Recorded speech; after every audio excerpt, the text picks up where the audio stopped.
اچھا اب ساحل بھائی آتے ہیں, کچھ عرصہ پہلے ارشاد بھٹی صاحب نے ڈفرینٹ علماء کرام کے پاس جانا شروع کیا, ان سے سوال و جواب کرنے شروع کیے. آپ کے اس بارے میں کیا رائے ہے؟ امت پہلے اتنی بٹی ہوئی, آپ کو لگتا ہے کہ یہ ٹھیک ہے؟ اور دوسرا خاص طور پہ مولانا طارق جمیل صاحب کے حوالے سے ان کی جو پوڈ کاسٹ پہ انہوں نے ڈفرینٹ قسم کے سوال اٹھائے حور کے اوپر, فضائل اعمال کے اوپر, آپ اس بارے میں کیا کہتے ہیں؟ بھٹی صاحب سے جب اگر میری کبھی خود ملاقات ہوئی تو اس پہ تو ان کے اینگل سے تو میں پوچھ کے آپ کو کامنٹ کر سکوں گا, مگر یہ دو تین چیزیں میں, کیونکہ میرے لائف سیشن میں یہ سوال بار بار آنا شروع ہو گئے تھے تو مجھے بھی پتہ چل گیا تھا کہ کوئی معاملہ ہو گیا.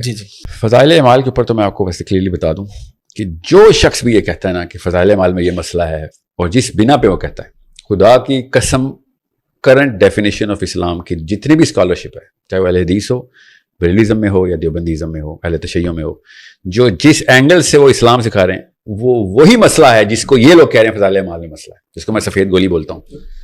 سمجھ لیں, جس عوام کے لیے فضائل اعمال کو, فضائل کو کے ٹاپک کو عوام کو کے سامنے ٹریننگ مینول کے طور پہ زکریا صاحب نے یہ کوشش کی تھی.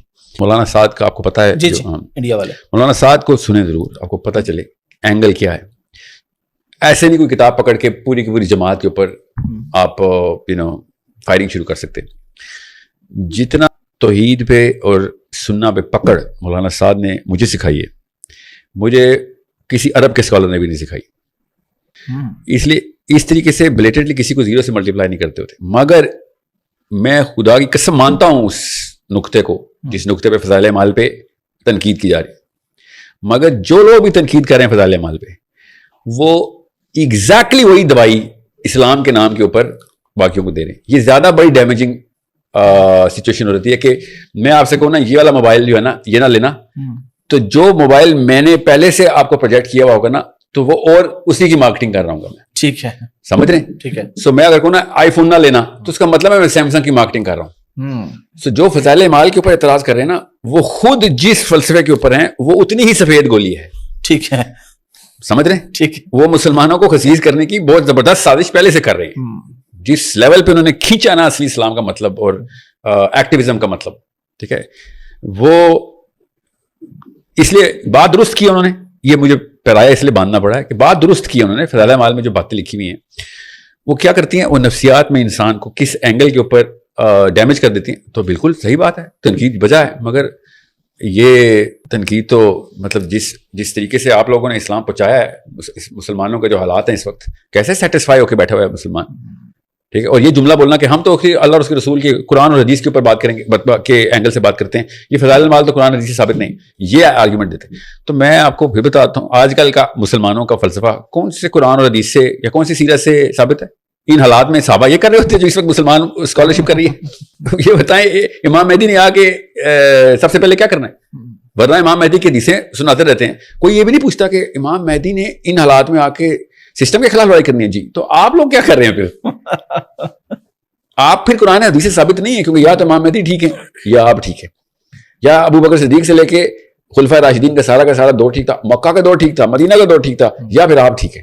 کیونکہ یہ سارا کا سارا پیراڈائم وہی دوائی دے رہا ہے جو یہ کہہ رہے ہیں فضائل اعمال دے رہا ہے. فضائل اعمال کے علاوہ اوور آل مولانا طارق جمیل صاحب کی وجہ سے, مطلب میں نے تو اپنے آس پاس سینکڑوں لوگوں کو جانتا ہوں جن کو دین کے ساتھ محبت اور دین پہ عمل مولانا صاحب کی وجہ سے, وہ ان کی جو خدمات ہیں, میں آپ کے بالکل اوپن اوپینین لینا چاہ رہا ہوں, کسی ایک وجہ سے اور وہ بھی کسی جماعت کی وجہ سے ایک بندے کو کنٹروورشل بنا دینا ٹھیک ہے؟ یہ دیکھیں, یہ جو ہلا کے حملے اور کچھ بھی نہیں, جو ٹیکنیکل ایویلیویشن ہے نا, ٹیکنیکل اکیڈیمک ایویلیویشن طارق جمیل کی اس وقت یا پچھلے 50 سال سے جتنی میری ہسٹری کے اوپر اکابرین نے جو خدمات دی ہیں, جس گرامر میں طارق جمیل صاحب نے پچھلے 30-40 سالوں میں مسلمانوں کو وائٹلائز کیا ہے نا, میں کوئی اور نام دنیا کے کسی اور خطے میں اس کیپیبلٹی اور اس آؤٹ ریچ کا نہیں دیکھ سکتا. ہی از اے سنگل آؤٹ پوسٹ جو کہ اس وقت شوٹنگ کر رہے ہیں اسلام کی مسجد کی.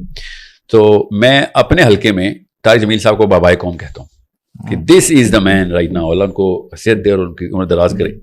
دس از اے سنگل ریپرزینٹیشن جس نے کنسسٹنسی کے ساتھ 100% کنسسٹنسی کے ساتھ اپنے ٹیمپرمنٹ میں چینج نہیں آنے دی, اپنے ایٹیٹیوڈ میں چینج نہیں آنے دی. ایسے ایسے حملے ہوئے ہیں, آپ خود سوچیں, میں ابھی کتنے 6 سال ہوئے, 5 سال ہوئے, 50 کیس میرے پہ ہو گئے, 1000 طرف سے مسائل آ رہے ہیں. سوچیں طارق جمیل صاحب اگر بتانے شروع کریں نا, بہت کچھ ہے, میں ذاتی بتانے شروع کریں تو لسٹ بہت تنگ کیا گیا. تو میں اس لیے آپ کو بتا رہا ہوں کیونکہ یہ کنسسٹنسی جو ہے نا یہ چھوٹا ایسٹ نہیں ہے. We have to learn from this man کہ جب اللہ کی راہ پکڑ لی ہے تو پھر سر جھکاؤ اور چلنا شروع کر دو, آپ نے رکنا نہیں ہوتا. لوگ تنگ کرتے رہیں گے لیکن آپ نے چلتے رہنا. تو میں نے آپ سے کہا نا اپنے حلقے میں طارق جمیل صاحب کو لٹرلی بابائے قوم ہی کہتا ہوں کہ پاکستانی اگر پہچانے جاتے ہیں نا کہ ہاں اس لیول کے اوپر بھی یہ بھی پاکستانی ہے, یہ میرے لیے فخر کی بات ہے کہ یار دس مین از فرام مائی کلچر, میری پولیٹیکل سچویشن میں, میرے حالات میں, سملر سوشو اکنامک میں, سملر ڈیموگرافک میں, سملر سائیکو سوشل ایشوز کو فیس کرتے ہوئے اسلام کی میسجنگ کرتے ہوئے آگے بڑھا. اور اللہ تعالیٰ ان کی عزت میں اضافہ کرے, دنیا اور آخرت میں ان کو کامیاب کرے.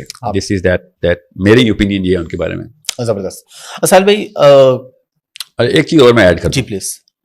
طارق جمیل صاحب کے جب آپ انٹرویو دیکھیں گے نا تو عام بندے کے لیے میں بتا رہا ہوں, جیسے ایک بہت ہی بڑے نیورولوجسٹ کو ایک پیشنٹ آ کے کمپلین کر رہا ہو اور وہ اسی کے اوپر تنقید زنی بھی کر رہا ہو, بے شک جو بھی پیچھے بیک گراؤنڈ تھا, عام بندہ اس کی ٹیکنیکل لینگویج سے یا پھر اس کی ایموشن سے اثر انداز ہو کے واقعی یہ سمجھ سکتا ہے کہ پیشنٹ ٹھیک ہے اور سوال ٹھیک پوچھا ہے اور نیورولوجسٹ نے نا اس کو کوئی غلط ٹریٹمنٹ دی ہوئی ہے. اسے کہتے ہیں کہ you need to be qualified to qualify.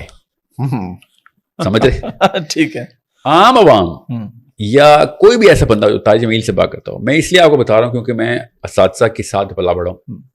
Temperament test کرنا بچپن سے دیکھتے ہوئے ہمیں مشاہدے کے طور پہ کیسے کیسے موقع پہ ٹیمپرمنٹ لوز ہوتا ہے.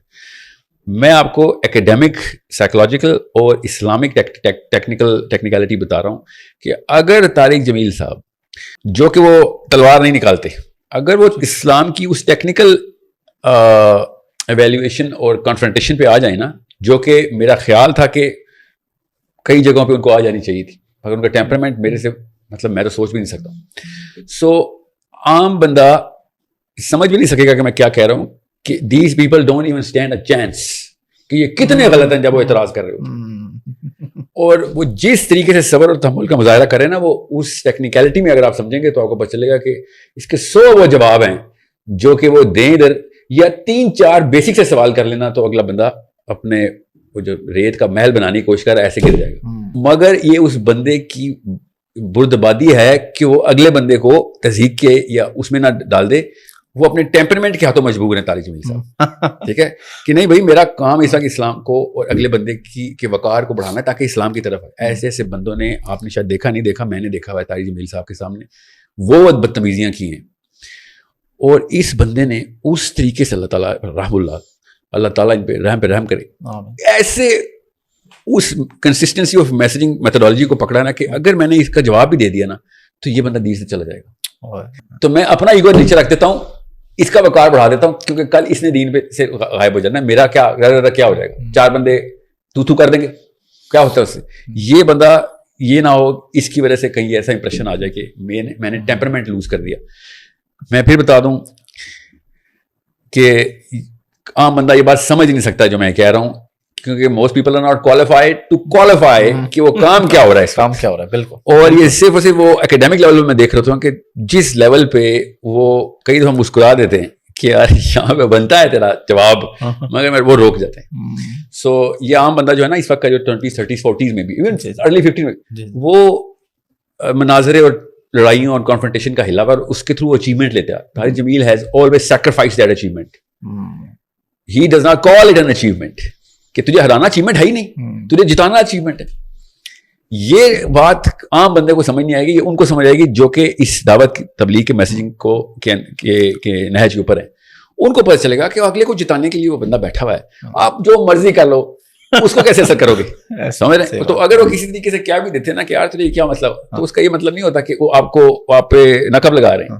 وہ دوسرا ہاتھ بھی پکڑیں کہ پہلا ہاتھ تو چھڑا رہا ہے, چل دوسرا ہاتھ ہی دے دے. سمجھ رہے کیا بات ہے. تو یہ ایک ٹیکنیکل ایویلیویشن ہے, یہ ان لوگوں کو سمجھ آئے گی جن لوگوں کو پتا ہے پبلک انٹرفیس میں کس طریقے سے مسائل آتے ہیں.